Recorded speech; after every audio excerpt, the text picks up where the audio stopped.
2020 Toyota Supra is a resurrection of a hero. Bruh, no it's not. What's going on, guys? Welcome back to the channel. Now, I've been asked this question time and time again, actually multiple styles of the question.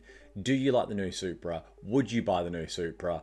What do you think about the new Supra, etc, etc. So today we're jumping in and I need to talk to you guys about it because we've been teased for years about what we could get, what might be the new Supra, what their new ideas are, and then they gave us this, and I need to tell you how I feel about it. So let's jump in, have a chat about it, and then have a chat about what they probably should have done and what we all really wanted.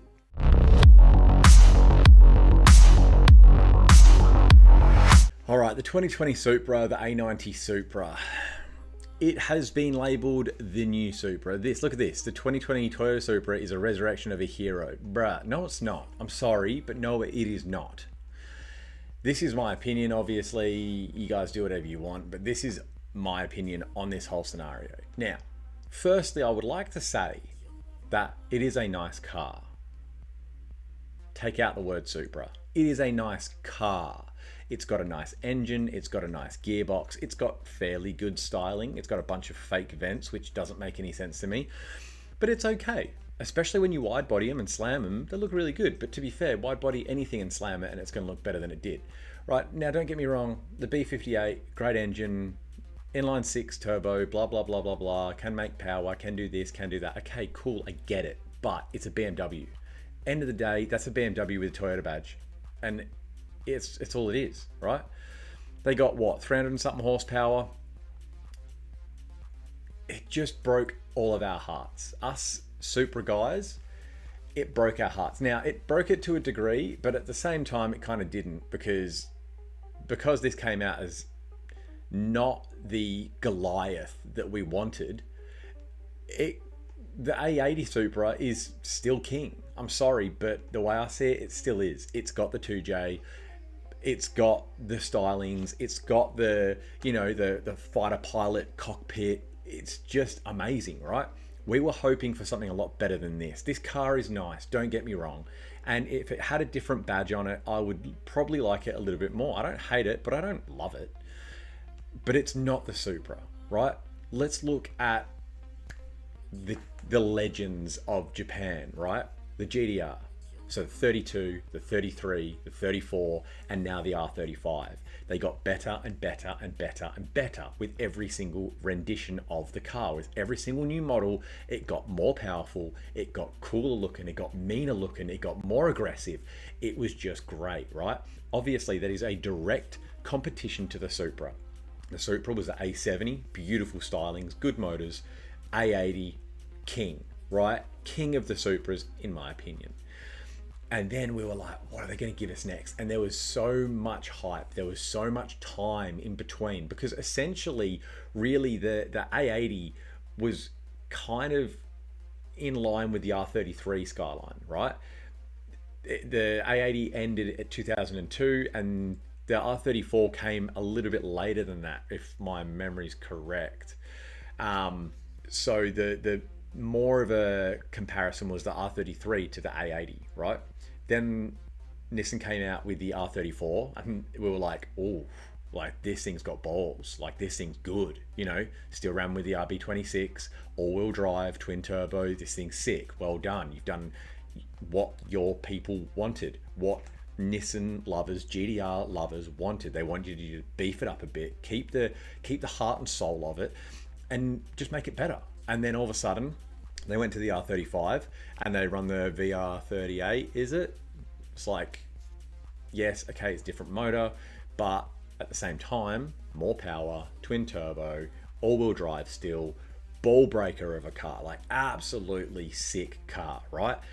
It's a supercar without supercar money, right? They just stepped it up again. They probably upset some people because they moved away from the RBs, but at least they put something sick in it, right? Now, this is where I want to take you down the path of what I experienced waiting for the new Supra. Now, first we had this, the Toyota 86.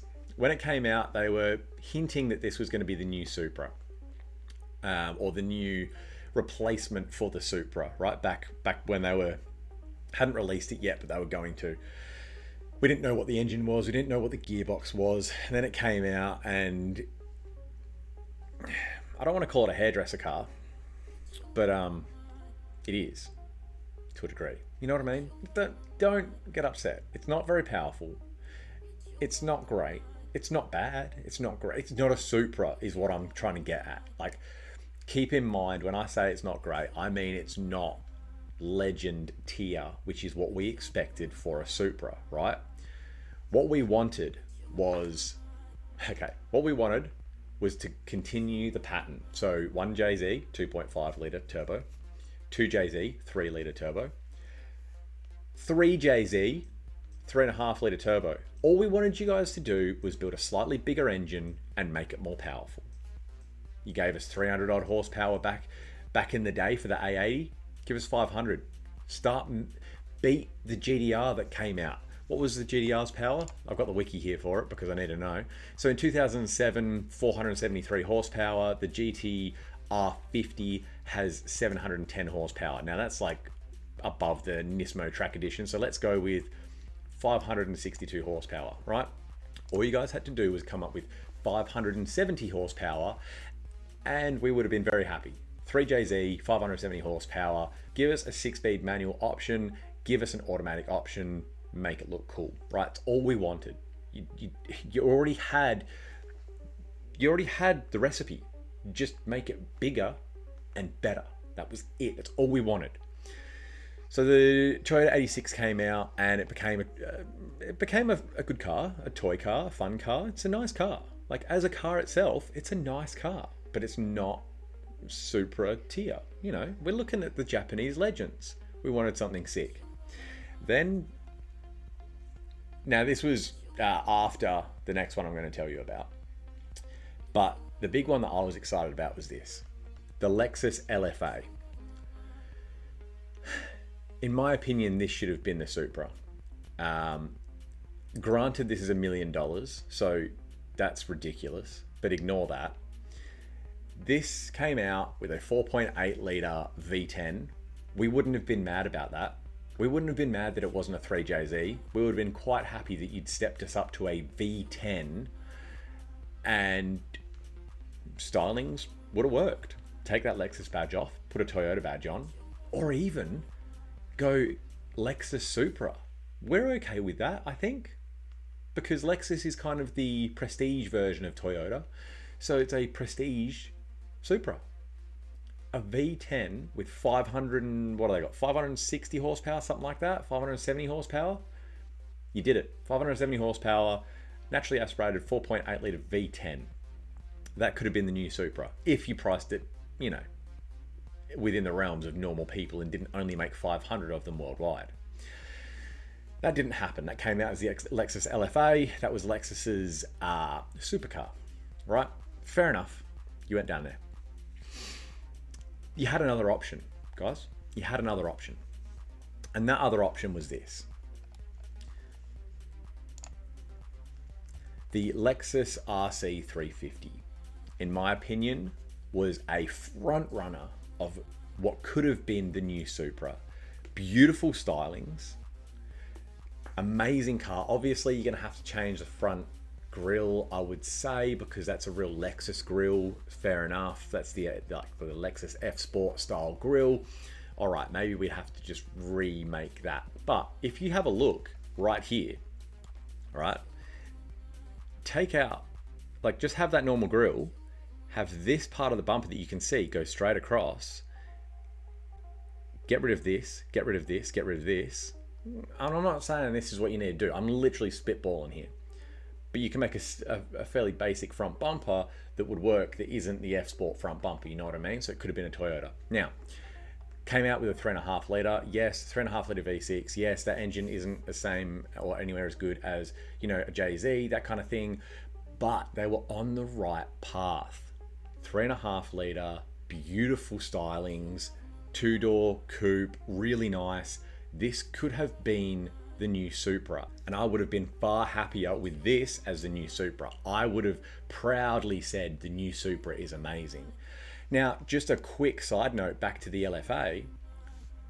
The LFA's V10 was in conjunction with Yamaha, which is the exact same as the 1J and the 2J. The 1J design, they got Yamaha on board. I'm not sure if they had Yamaha on board for the 2J, but it's essentially, the 2J is just a bigger version of what they created with Yamaha for the 1J, right? So that's another tick on the box for the LFA leaning towards being the new Supra. Like, you even did the conjunction with Yamaha again. Guys, what are you doing?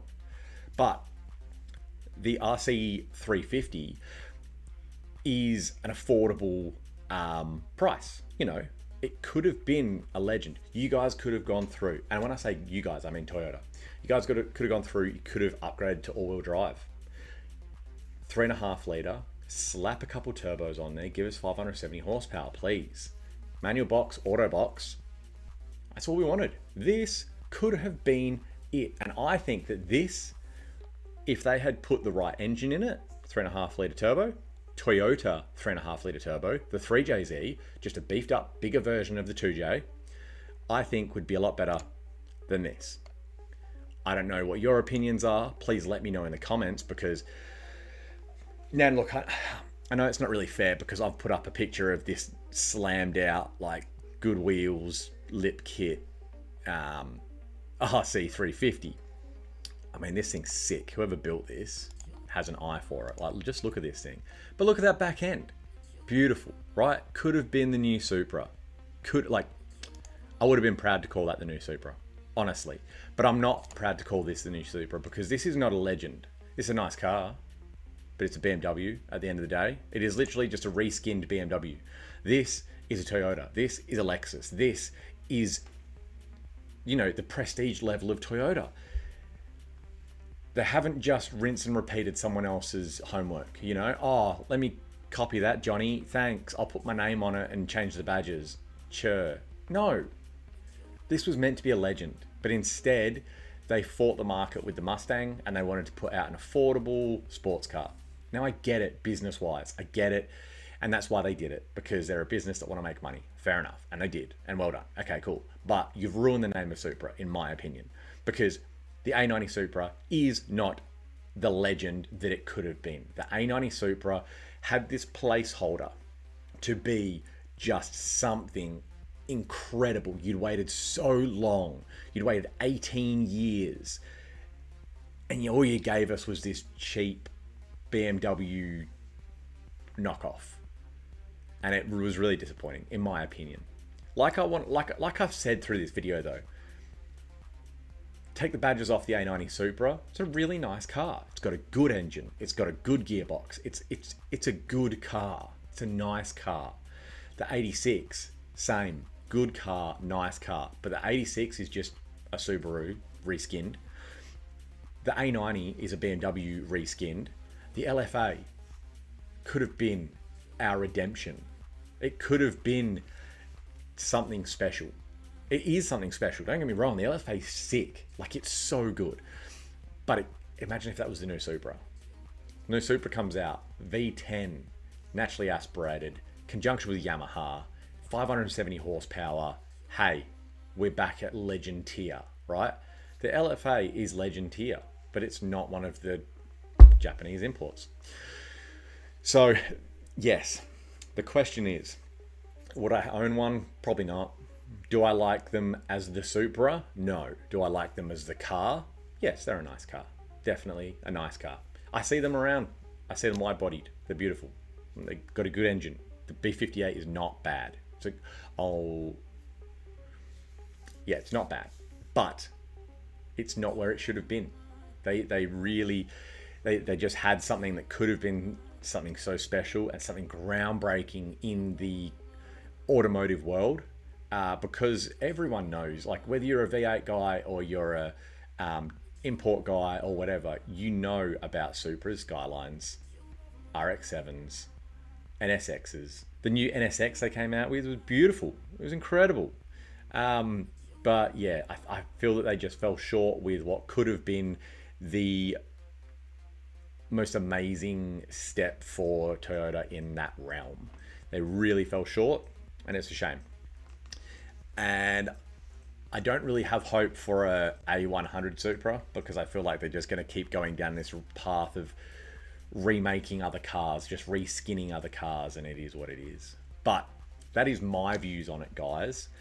I really wanted to cover this in a video. Oh, also, one little thing I wanted to cover. You guys know the Is That a Supra video, the meme video. A Supra? Holy God, is a Supra in the back? Dude, is this a Supra? Wow! Is that a Supra? Dude, is it a Supra? Is that a Supra? Dude, is this a freaking Supra? Right? So many people think that that is in relation to the A90 Supra, because obviously the A90 Supra is a reskinned BMW, and everyone's like, oh, is it a Supra? The Is That a Supra thing was for the A80s. That meme was made about the A80s because they were shocked that it was a Supra, and Supras are sick. Oh my God, is that a Supra? Because it was a... So many people get confused and they're like, oh, it's because the A90. No, it's not. No, it's not. They did it because Supras are sick. A80 Supras are sick. It wasn't about the A90 and some confusion between is it or isn't it. Get it right. If you're gonna quote memes, get it right, okay? But anyway, that's my 2 cents on the subject. I wanted to make a video about it so I don't really have to revisit this again.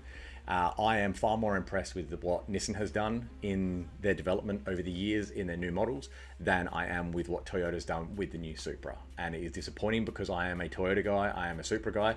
In the same breath, I love all of cars. I would love to have a R35 GTR. I would love to have an FD RX-7. I want S15, S14. I want another S13. I want all of them. I love all Japanese cars, essentially. But that's a German car. An A90 Supra is a German car. Let's be honest. It's just got Japanese Toyota stylings, I guess. So yeah, a little bit disappointed with what they could have done and what they did do. Obviously, this is all just my opinion, and maybe one day I'll buy an RC350. I tell you what, guys, I tell you what.